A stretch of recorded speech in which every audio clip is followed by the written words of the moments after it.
Hey everyone, and welcome back. Happy Independence Day to everyone. Hope you all have a great and safe day grilling, watching fireworks, spending quality time with family and friends, or whatever you're up to today. Hope you all have a wonderful and safe day. So yesterday we actually had even more really good news as a bill was officially passed through Congress and is now on Trump's desk to be signed into law. He is going to sign that bill into law today, July 4th. So that is really fantastic news.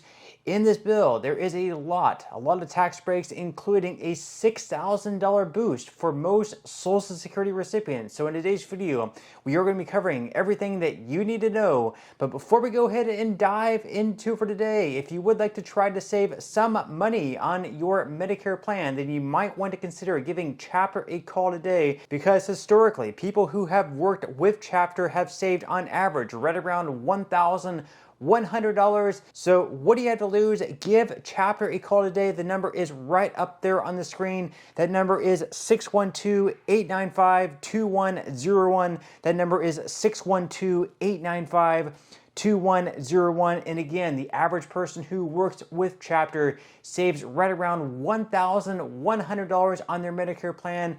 Again, the call is completely free, so give Chapter a call today, and thank you to Chapter for sponsoring today's video. Okay, so diving right into for today. So once again, yesterday we had really great news as the House passed the Senate's version of Trump's one big beautiful bill and is now on Trump's desk, ready to be signed into law. It was signed into law today, July 4th, so that is really great news. There is a lot in this bill. Some good things, some people would consider other things bad things. That is up to you to judge, but in this bill, there is going to be a $6,000 boost for most Social Security recipients. In today's video, we are going to be breaking down what is in this bill, the majority of it at least, and we're going to be covering everything that you need to know. So we're going to go ahead and dive right into for today. So this is from CNN. Trump praises GOP congressional leaders after agenda bill's passage. So President Donald Trump praised GOP congressional leadership today after Congress passed the president's sweeping domestic policy bill. Trump thanked House Speaker Mike Johnson, who he said spearheaded the drive in Congress to approve the bill. He said, quote, "He has great strength and wisdom and will go down as one of the most successful speakers of the House in history, maybe even the best of them all. Thank you, Mike, and congratulations on a job well done," Trump wrote on Truth Social. So this was a bill that was very divided among some Republicans. Some Republicans liked this bill. Other Republicans did not like the bill because they wanted to see more cuts take place, or perhaps some of the cuts that did take place they did not want to see take place, such as the cuts to Medicaid and things like that. So it was very hard to get through the House as well as in the Senate. Now, Republicans had control of both the House and the Senate, and they were able to pass this bill with only Republican support. They did not get any Democrats to agree with what they were doing, but since it was a reconciliation bill, this bill in the Senate was able to pass with only 50 votes. So it was 50 Republicans voting yes, 50 Democrats voting no, and then of course we had the tie-breaking vote as the Vice President of the United States in J.D. Vance voting yes, so it came out to 51-50. So they were able to get it through the Senate in that way, and then in the House it narrowly passed in the House with just 2 Republicans voting no, the rest of the Republicans voting yes, and of course all Democrats voted no as well. Now, according to Business Insider, there are 4 ways that Trump's big beautiful bill could impact your wallet. So in this bill, there are a lot of tax cuts, including those for most Social Security beneficiaries. Now, unfortunately, they did not include the complete elimination of taxes at the federal level on Social Security benefits. That was one of Trump's big campaign promises, along with no tax on tips, no tax on overtime. No tax on tips and no tax on overtime are both included in this bill and will be signed into law once again today by the president. However, no tax on Social Security was not included. That's because Social Security, things around Social Security, including taxation, other stuff like that, cannot be included in these reconciliation bills because of the Byrd rule. But they did include a $6,000 deduction that most Social Security beneficiaries will be able to take advantage of. So once again, according to Business Insider, the first thing, there are going to be Trump accounts. This is completely new, something that new parents can really take advantage of and set their kids up on the right path whenever they turn the age of 18. So if the bill passes, parents could get extra money for their kids down the line.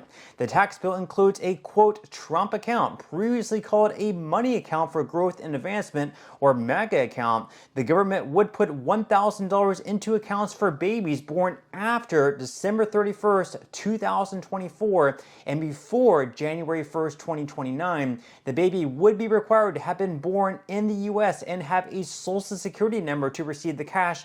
The money would need to be invested in a qualified index fund and can't be touched until the child turns 18.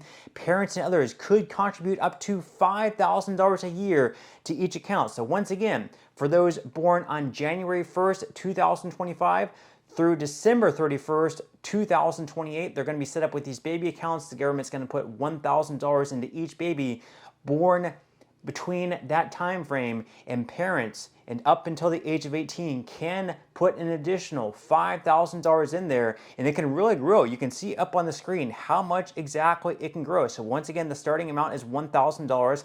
After 18 years, the return rate is going to be right around 10% because the S&P 500 goes up around 10% per year. You can actually get an even better return if you invested into something like QQQ, or like a tech sector that's going to gain even more than that. We compound that annually. We invest an additional $5,000 at the beginning of each year, and our in balance comes out to $256,355. So that's with just putting $5,000 into that account per year. Over 18 years, you would see that grow to over $256,000. Talk about setting up your child up for success. You know, having $256,000 at the age of 18, you would definitely want to, teach them some financial responsibility, because anyone at the age of 18, or most kids at the age of 18, if they were to suddenly land into that much money, they'd probably blow it in ways that you wouldn't even want to think of. So, you would definitely want to set up your kid with some type of financial responsibilities.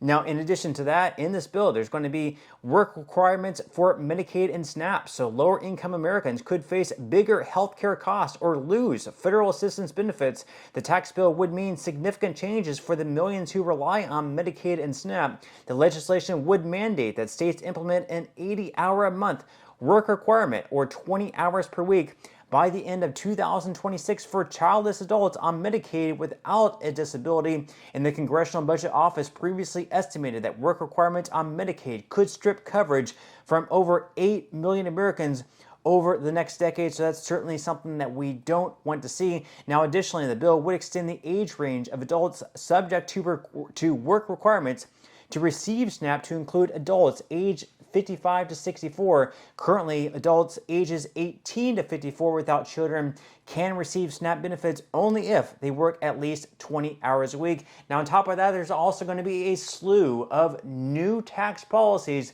in this bill. So once again, the legislation would eliminate taxes on tips and overtime wages. About 2/3 of tip workers earn enough to owe federal income tax. After a final bill is signed, the Trump administration will release a list of qualifying occupations, and the Senate bill includes a $6,000 tax deduction for older people making less than $75,000 a year, or $150,000 per year for couples, and seniors making above that threshold would see a decreasing deduction until hitting a cap of $175,000 or $250,000 for couples. Lower income seniors likely won't benefit from the deduction. That's because they don't typically owe any type of tax to the federal government. And the provision is how lawmakers are trying to fulfill Trump's promise to end taxes on Social Security payments. The deduction would run through 2028. So once again, they are not completely eliminating taxes at the federal level on Social Security benefits, but they are allowing you to deduct an extra $6,000 on your taxes. So you are, of course, going to be paying less taxes if you are currently paying taxes into the federal government on your Social Security benefits. Now, they do have different bills in Congress that would eliminate taxes at the federal level on Social Security, but Republicans would need Democrat support in order to get this bill passed through the Senate. Now, they go on here to mention that another provision would permanently raise the child tax credit to $2,200. Additionally, it would eliminate electric vehicle tax credits after September. It also proposes ending tax credits for homeowners to install solar panel or energy-efficient heat pumps and incentives for new energy-efficient home and home weatherization projects by the end of this year. The bill would also make Trump's 2017 tax cuts permanent and increase the state and local tax deduction known as SALT from $10,000 to $40,000 in 2025, $40,400 in 2026, and an increase in an additional 1% every year through 2029 before reverting to $10,000 in 2030. Lifting the SALT cap allows wealthy taxpayers in states and cities with high taxes to claim a bigger federal deduction, and the cap is something some Republican lawmakers have sought to raise or eliminate. So once again, that is most of what is in this bill, and once again, that $6,000 senior deduction is going to be for those age 65 and up. So otherwise, most people receiving Social Security. But with that said, leave your thoughts and comments below. What do you think about this bill? Do you like it? Is there something that you would like to see added to it? Leave your thoughts and comments below. But that's all we have for today's video. Stay safe today, and I will see you in the next one.